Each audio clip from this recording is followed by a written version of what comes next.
It's very warm here this weekend, so I've got all the lights out, all the shades down, going into heat deflection mode for the little bit of awful heat that we do experience in the summer. It's really not much, honestly, here. And it stays a pretty dry heat. It's not humid, so it's not unbearable or anything, but we're gonna stay in today.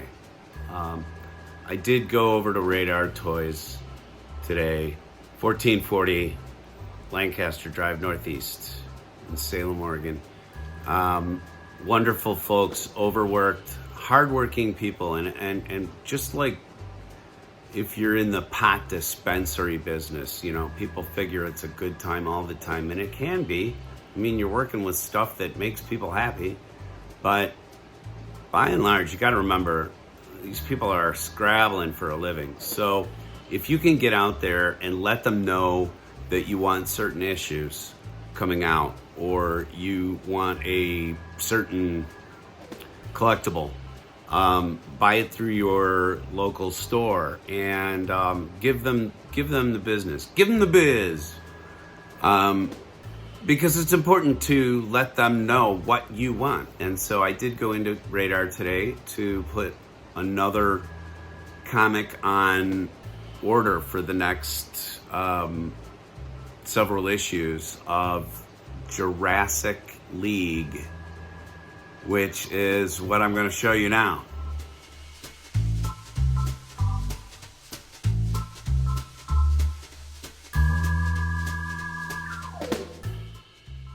Welcome back, Monkey Shine Lab. I have a couple of things to show you here. First of all, we're not...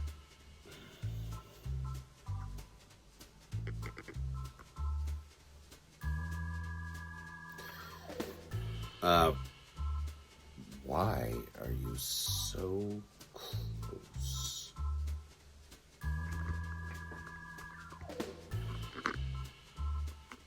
Hey everybody, welcome back to the Monkey Shine Lab, and such as it is under a bad heat wave right now. So my beautiful partner, wife, is in the other room under a fan, crafting, watching videos on YouTube. I want to get to this book really quick here, but I did figure I'd show you that we were finding certain amounts of stuff. This is an E-case. This yellow and green McLaren F1. It's the F1 GTR. I like the McLarens, and I don't have that livery yet. And then this 2005 Ford Mustang with the crazy loadout on it, and that is H-case. This has a special feature of the spoiler actually moves on the front end of this, which is a neat feature. And then my wife picked up, she got a little pink Rusty. Little pink Rusty. It's a little pink Rusty. So that's what we got going on in the diecast lately. Really not much showing up here, and what does show up here is similar to what's happening to Andre out east. It seems like somebody is swooping in and just scorching earth. I don't know if it's that I'm just getting to pegs and bins and stuff late, but it seems like I'm not quite finding everything I would like to, and we seem stuck on the precipice of further cases around here. I'm not getting anything. I don't know. I'll keep you posted. The next thing I did want to talk about, I got to bring you in here for, but it's this book from DC right now that's being put out called Jurassic League.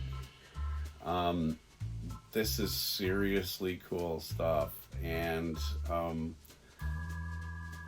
I try to tell you about the strange stuff that I find, so that maybe you can head on out to your store and find it close to you, or pick it up in the post. But this is fun. It's a 6-issue run, and it's all DC superheroes as dinosaurs. The Superman egg comes to Earth in the Jurassic period, and Batman and the Joker fight it out. Batman is sort of this sort of gator-esque looking dinosaur, and the Joker, I believe, is a raptor. Here, let me give you a look at a couple of the pages. All right, taking a look at the cover really fast. You see that it's a limited series. One of the reasons why I didn't mind maybe getting into it, but you see a variety of these creatures on the front as they will appear inside.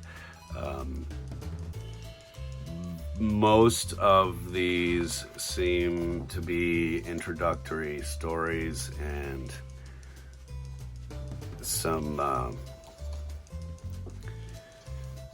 origins, if you will, but it's everybody sort of knows the origins of each of the characters, so it's really more something that has fun with the concept. There's something killing the dinosaurs of Gotham, and of course,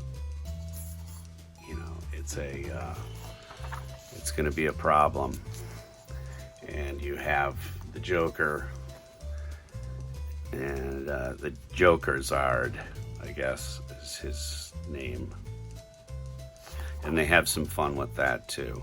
But there are fights. There is a human being that sort of attaches itself to Batman and starts following in his footsteps. And Black Manta appears. There's lots of sort of convergence stuff happening here. There you see Aquaman and Black Manta going at it. It's a really neat book. I'm not going to show you any more of the artwork or tell you what happens in the issue itself. I'm just going to say that it's really, really good time. And I appreciate being a fan of these properties for so long. I honestly do appreciate seeing stuff that strikes me as somewhat original, given that, like these characters have been around, some of them for 60 odd years now. It's crazy. So where do you take these characters? And the answer is that the writers out there and the artists are still taking them interesting places. So step out to your comic book shop and tell them that you want the rest of Jurassic League, and check this out, because I'm really enjoying it. Next up, it's hot as balls. Hey there, I'm burning my hands on the steering wheel, and the seatbelt is burning my hip. It's so friggin' hot. And I've become a Cupid doll with a drug habit. So anyway, we're going to where? We're going to Ross, and who knows? No, we're doing Ross.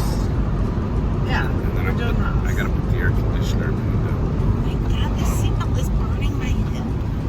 It's hot, the metal. See you at Ross, because it'll be air conditioned there at least, which means they're gonna draw the best of the best on a Sunday afternoon. Oh, it's going to be filled with our friends. There's going to be so many kids playing in there. You're going to be happy. You're buying me a Bakugan for this,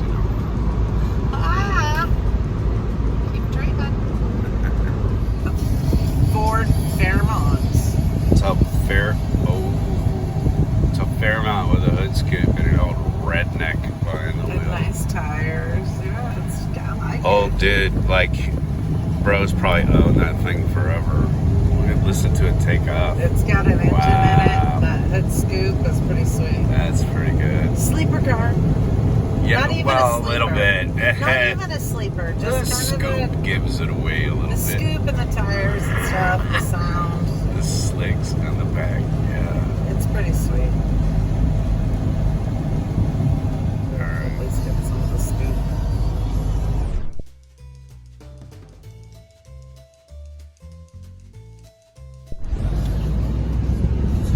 That's neat.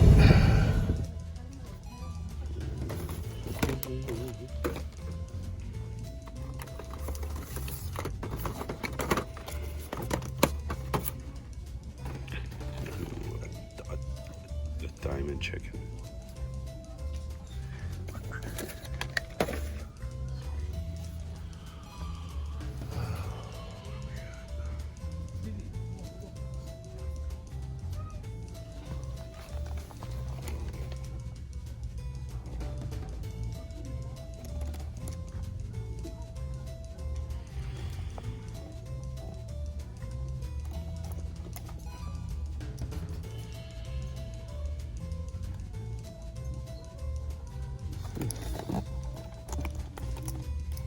Interesting.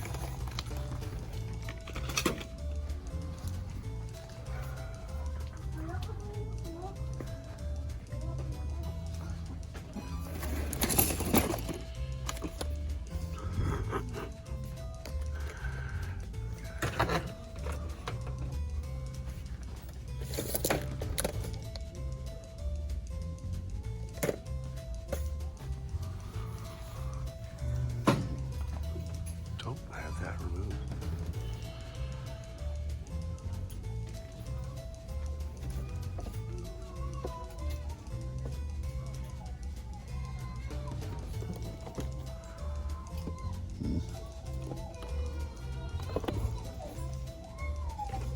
$20.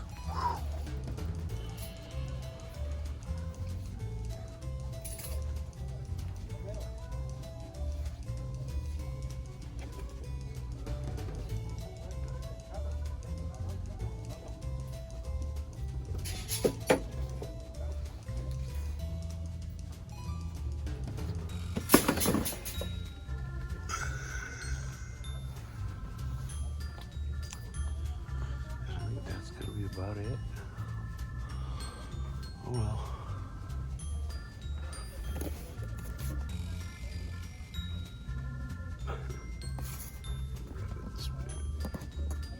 Not bad. Been watching this.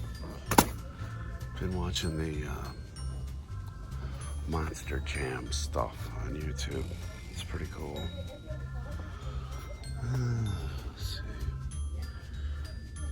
Nothing else though. Oh well. Let's go find my wife. So, There's a Spencer's over here. Check out the Spencer's. Spencer's. You know what else is over here? Marshall's, Michael's. And over there in the corner, you can maybe just make it out.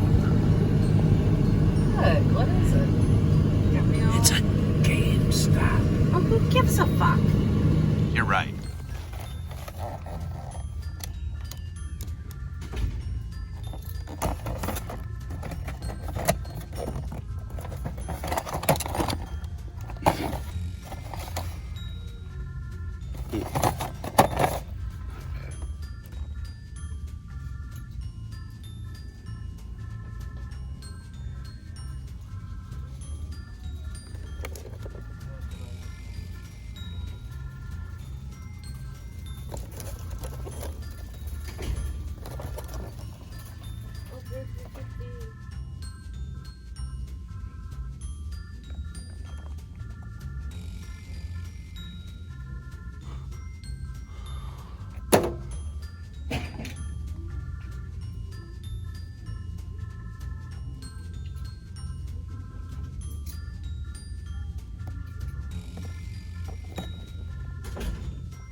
That's what those are.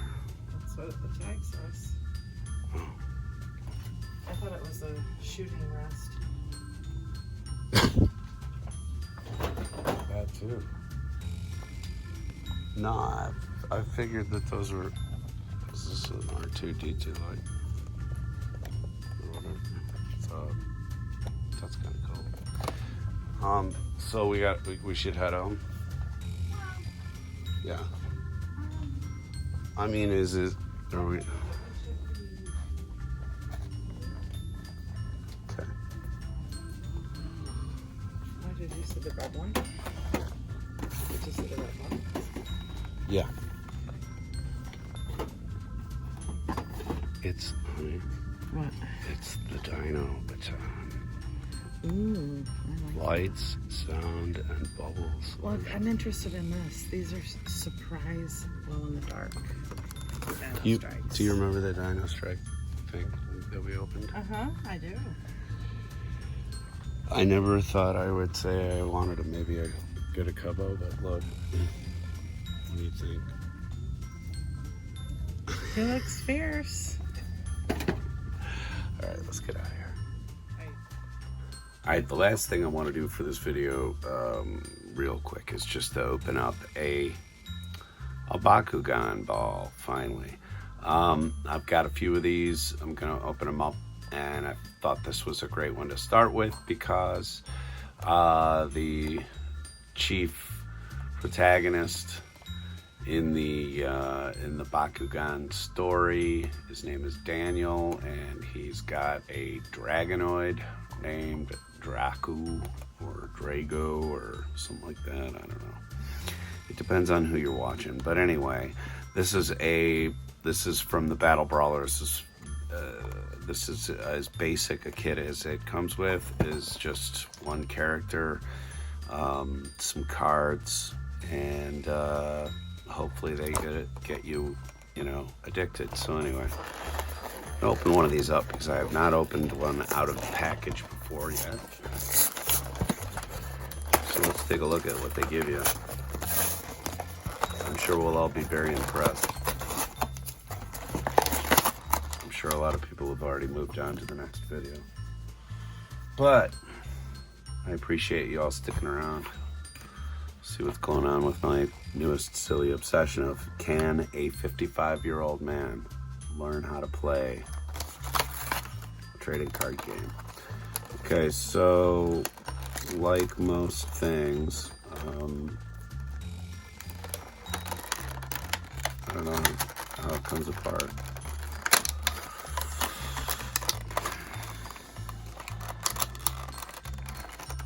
And of course, I don't want to do anything stupid and screw up the cards or anything.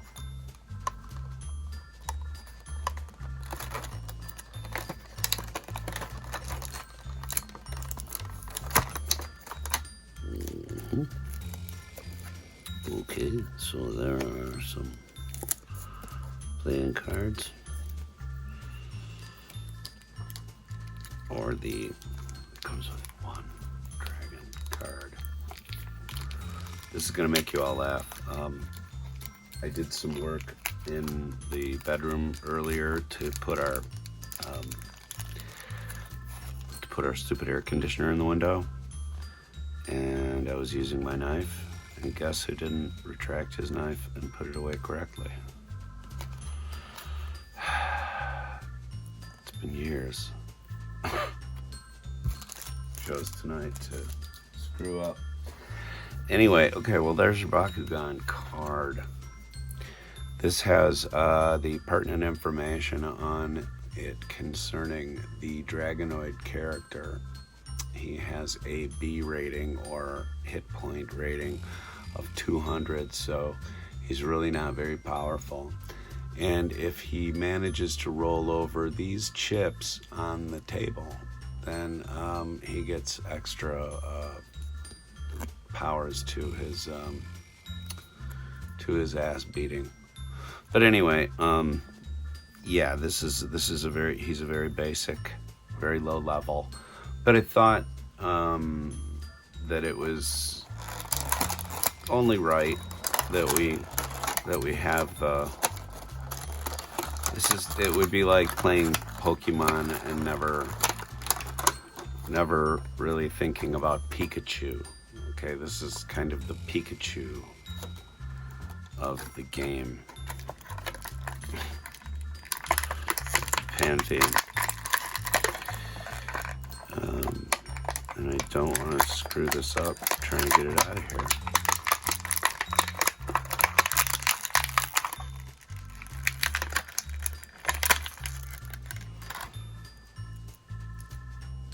Fly, little friend, be free.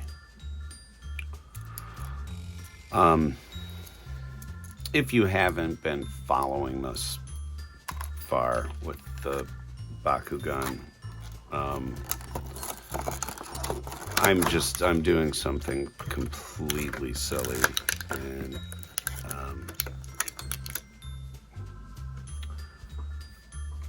investing some time. Not a lot of money though, as is everything with this channel. We do it on the cheap, into learning this card battling game, and maybe someday engaging with other nerds. But these are what they call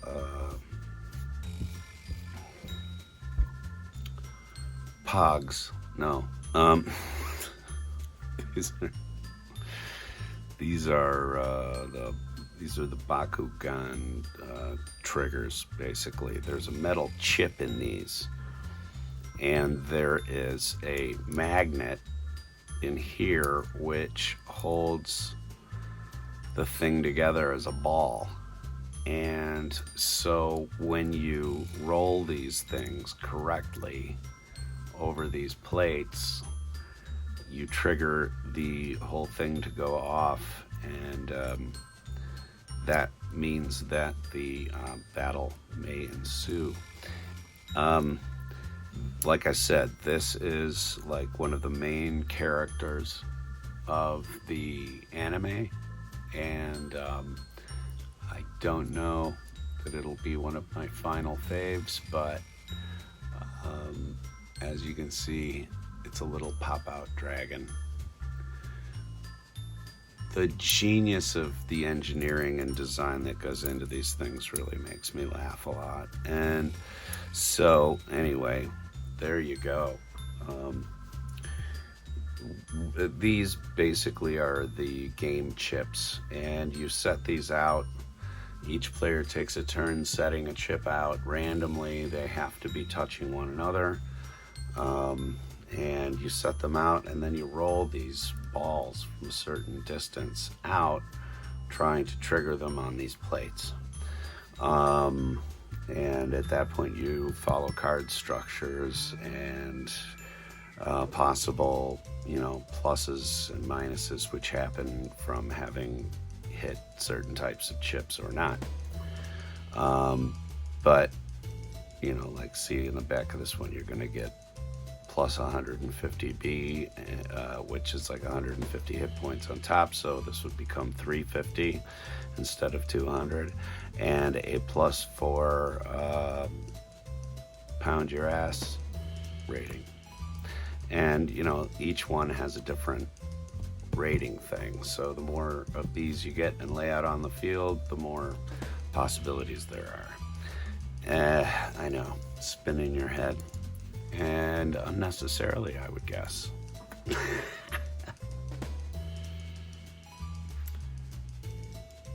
The whole thing is so delightfully absurd.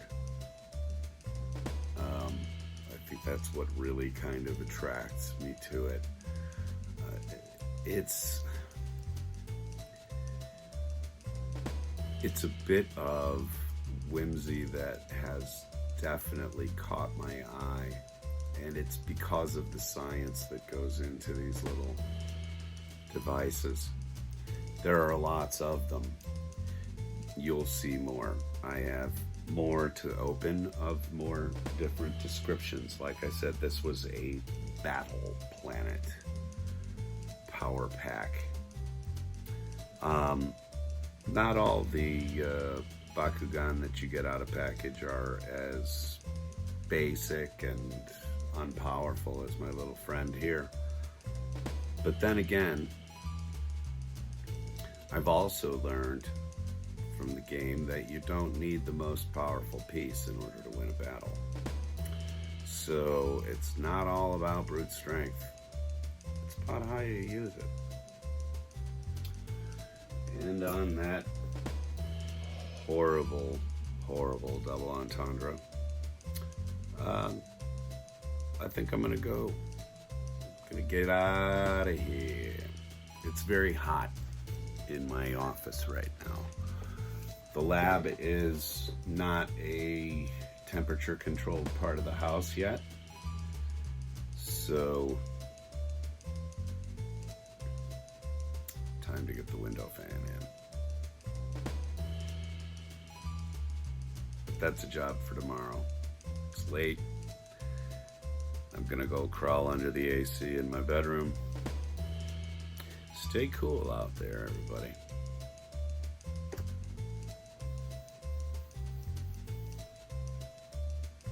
See you next time on the Monkey Shine Land. Oh.